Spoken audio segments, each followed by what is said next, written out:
Good morning. I'm Father Kevin Kenney, the pastor of Our Lady of Guadalupe Church in St. Paul for the past 9 years.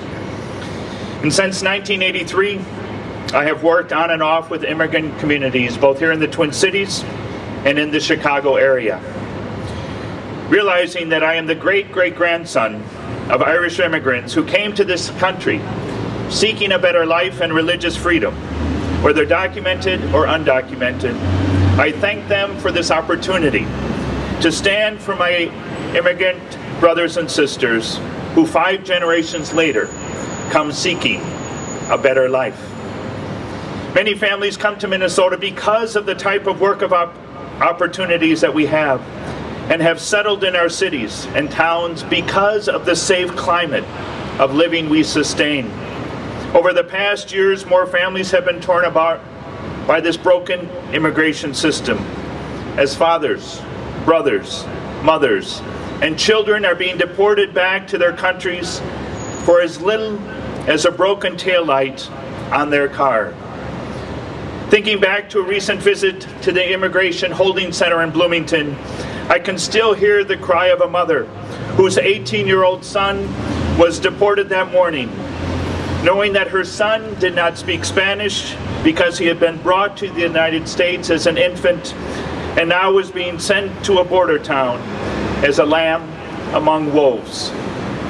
Our immigrant families are hardworking and faithful, yet live in fear to leave their homes to go to the grocery store or to the church, knowing that they might be the next to be detained. Many were invited to come to this conversation today, but fear driving across the city. I invited a young man, Alfonso, to speak today as well.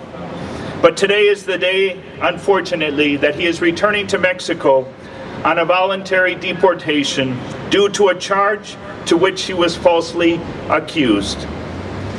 Thankful for the Dreamers Act, many of our immigrant youth now have the motivation to finish high school and to go on to college, hoping to contribute to our state and to our nation. Many of our families pay taxes and yet do not reap the benefits of paying those taxes. All our immigrant families are open to working and want to work, so why not allow them to help grow our economy in a just and a safe way? Our immigrant families are family-centered and have great faith and values. Their love for the church and life is refreshing and renewing. We need to keep our immigrant families together.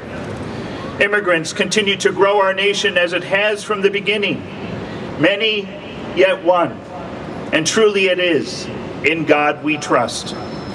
It is time to welcome the many who have worked hard and given of themselves to this great northern star. As Jesus reminds us in the Gospels, love your neighbor as yourself and welcome the stranger.